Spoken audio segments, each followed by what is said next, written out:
Ma mère me disait toujours que quand j'étais petite, j'étais très malade, j'avais la diphtérie. À côté de ma chambre à l'hôpital, il y avait un homme et il a dit à ma maman, écoutez, moi je vais mourir, mais les années que j'aurai encore pu vivre, je les donne à votre fille. Et c'est pour ça que j'ai déjà 92 ans et ce sont les années de lui, celui qui était à l'hôpital et qui me les a données.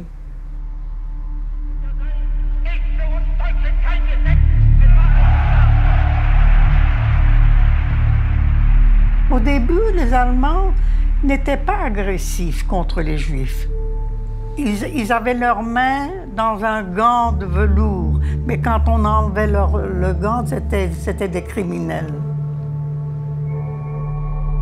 C'était des criminels.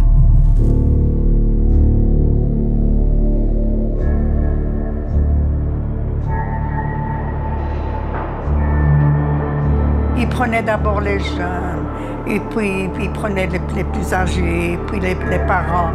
Leur but, c'était de nous anéantir,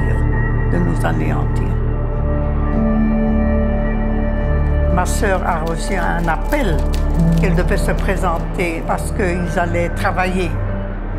J'ai dit à ma sœur, Edith ne va pas, mais elle est quand même partie et elle n'est pas revenue.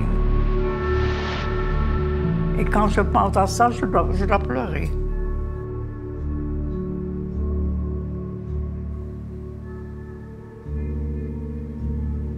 Qu'est-ce que vous voulez savoir?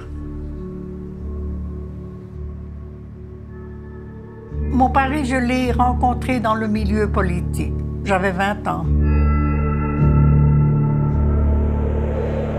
Un an après notre mariage, on a été arrêtés.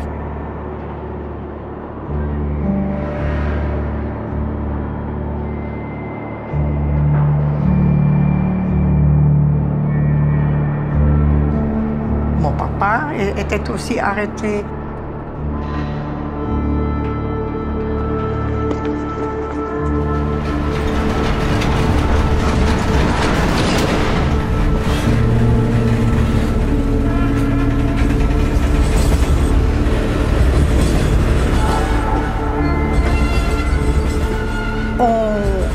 On comprenait qu'on allait vers la mort, on le comprenait. Et on a décidé de sauter du train. Le train passait de la Belgique à l'Allemagne, de l'Allemagne en Pologne et de Pologne à Auschwitz. Chas v'cholil de ne pas sauter en Allemagne parce qu'en Allemagne, on allait frapper à quelle porte? Il fallait sauter en Belgique du train.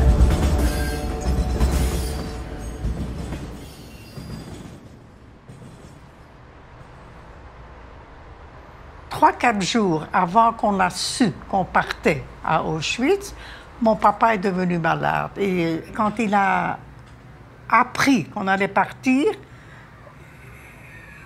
il a appelé la maladie. Je ne sais pas si vous comprenez ça. Il est tombé malade. J'étais à côté de mon père dans le wagon.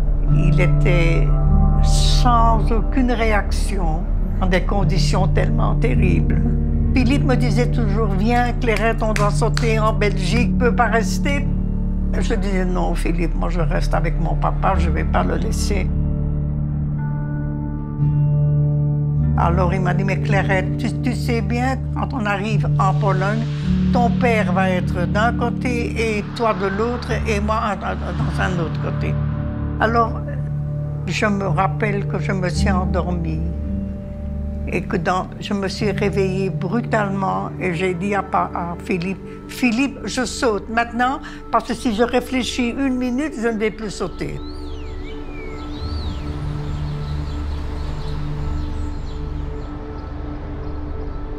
On avait dans notre propre wagon des personnes qui étaient contre notre saut. Les Allemands avaient dit, toi tu es responsable pour le wagon. S'il manque une personne, c'est toi qu'on va punir. On a été tous punis. On a été punis parce que les Allemands étaient contre les Juifs. Ça, c'est la grande punition. Il y avait des Juifs qui se sont vendus aux Allemands, hein, qui nous dénonçaient. Un être humain est un être humain, qu'il soit juif ou anglais ou suisse ou belge, c'est un être humain. Il veut sa continuation. Il ne veut pas mourir. Vous savez comment c'est un wagon à bestiaux? Il y a une petite fenêtre comme ça. J'ai passé mes jambes de l'autre côté, je me suis retournée et je me suis mise entre les deux wagons. Le train roulait.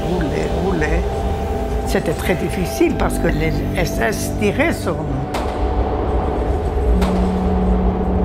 Et j'ai comme ça attendu un moment donné, puis j'ai mis mes mains pour préserver ma tête, comme ça. Et alors,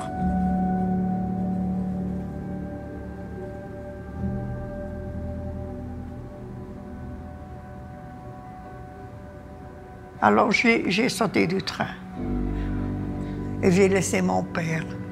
Et c'est un grand chagrin pour moi, parce que j'ai laissé mon père dans des conditions tellement terribles.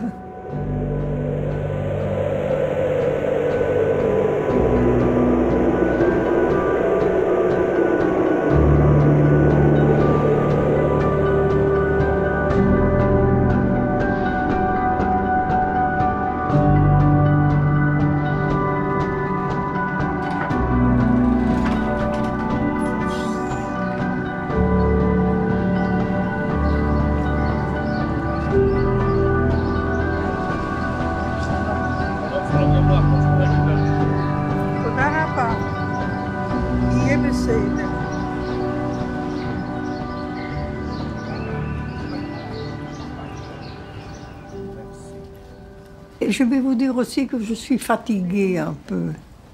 C'est une fatigue psychique, hein. J'aime la vie et je cherche des nouveautés dans la vie, mais c'est trop tard. C'est fini, on a vécu.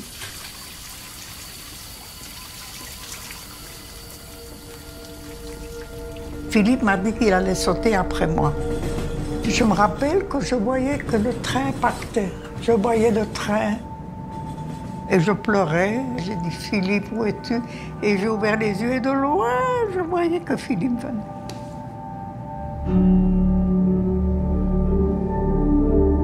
Et c'était un grand bonheur, un très grand bonheur d'être en vie.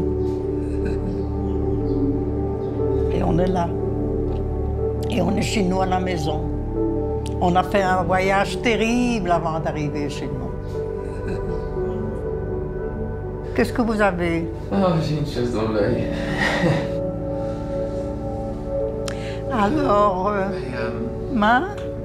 הוא בטח בוכה. כן. גם אני. גם אני. Vous savez ce qui m'est arrivé à la Dizengoff?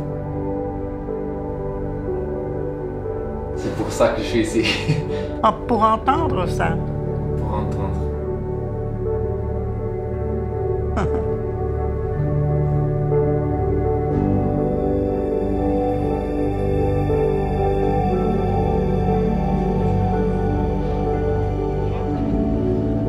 Un jour, j'étais en visite en Israël. On se promenait le soir à la Dizengoff.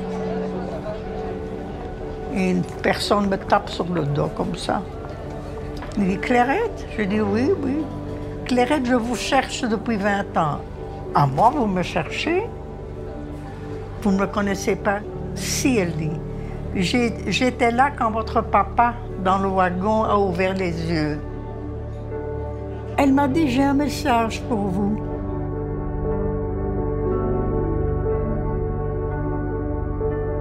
Votre papa, dans le wagon, il vous a cherché. Kleichen.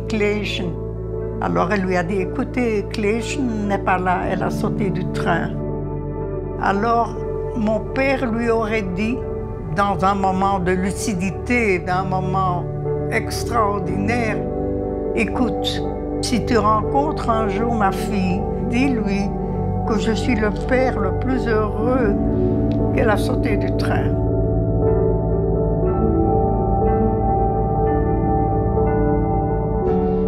Donc c'est comme ça que j'ai su que mon papa est mort. Il est mort dans le wagon. Il n'a pas connu Auschwitz, grâce à Dieu.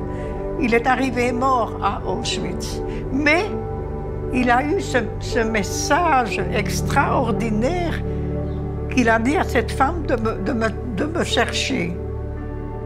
Il a eu ce génie de me dire à moi, tu as bien fait, tu as bien fait. Écoutez, je vis avec ça. Un poids m'est tombé. C'est drôle que dans une vie, il y a des moments tellement importants. C'était un moment important pour moi d'entendre cette femme qui me passe le message de mon père. C'est exceptionnel. C'est un cadeau que j'ai reçu, que cette femme, c'est un cadeau. Chez l'Élohim, je ne crois pas en Élohim, ça c'est une autre affaire. C'est un autre chapitre. C'est un autre chapitre, Élohim. Vous êtes Élohim, vous?